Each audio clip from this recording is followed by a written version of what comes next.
Well, as you can see, it's now up on the dyno, this beautiful car. It's had some bits and bobs done to it today, and now it's time for another map. So it's had inlet manifold. Let's get tuning.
Cosmic Grey is my favourite colour DP3. I'm just pointing that out again. I don't think that's the first time you mentioned that. No, I like saying it every time I see a Cosmic Grey DP3. I think at some point I need to own one. Do you think? Yeah, you know how you've got this thing where you want all of the white Civics that were ever made?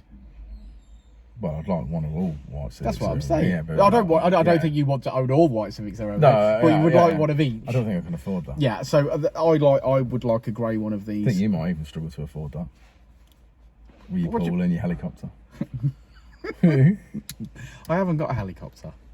Oh, swimming pool then. Yeah, heated swimming pool. Heated swimming pool, yeah. Yeah, okay, so this mapped up all right. So we fitted, since the last time we've seen it, we fitted a Skunk2 inlet manifold. I believe this had an exhaust change from the... When we mapped it first time, I believe it went from an M2 exhaust to a Tegiwa 70mm exhaust. Well, that was the second time we've seen it, so this is the third time. So I think this is the third time seeing it. Now, it did only come back for a power run that time, just to make sure, I think, that there was no issues with changing the exhaust, and it needed more fuel, and it was good, everything was okay. So we didn't need to change anything at that point. So obviously, unless you want to go more modifications, then I'd obviously do make a change. So today we fitted the Skunk2 Ultra Series Inlet Manifold and the... I think it was a K-Tuner 70mm throttle body is what we fitted today. Oh, okay, very nice. Yeah, so, or K-tuned 70mm throttle body, should I say. We fitted that, obviously mated with the Tegiwa letterbox induction kit, with a 4:1 Decat manifold and Tegiwa 70mm. Yes. I think it did really well. I think we sort of made power from around about the 7,500 mark. Yeah, it really keeps going, doesn't it? Yeah, whereas before it laid off at the top end, it just continues to make power at the same ferocity as in the slope at 45 degrees carries on. It didn't really make power anywhere else in the graph, but that just proves that it was flowing good enough everywhere else, and there was no more from ignition time and carry time and fuel and everything else. There was no more power to be had in that region. The engine was producing all it could produce, but the flow at that top end. But you can see the difference in the flow at the top end, which is from 7.5 onwards. It has just made released power. Yeah, it's. I would estimate at that point. I mean, peak power last time was 230. Peak power this time is 240, but peak power happened around 7.5 before, and then it tailed off. So you're probably making it at absolute full revs now, where it is making peak power. You probably made about 10 or 15 brake there at the top end. Probably more like 15. There's a big chunk between the two wheel horsepowers at the top end. There's a big chunk of area under the graph. Yeah, I mean, basically up to 7.5, this car won't feel any different. But after that, instead of it feeling obviously flat as dying off, it just to keep revving through now. That's where you'll feel it. Awesome. But yeah, other than that, I think that's it for this car. Let's have a look at the graph. Let's have a look at the graph. And here's the graph, and this is exactly what Richard's talking about here, this area where we continue to make power. Do excuse my dirty fingers. Yeah, brilliant. And we finish on 240 brake horsepower and 206 at the wheels. Code word Cosmic Grey, because I love a Cosmic Grey EP3. And we'll see you all on the next one, won't we, Rich? Well, indeed. Shadow? Well, indeed. Before, and I'll say it again.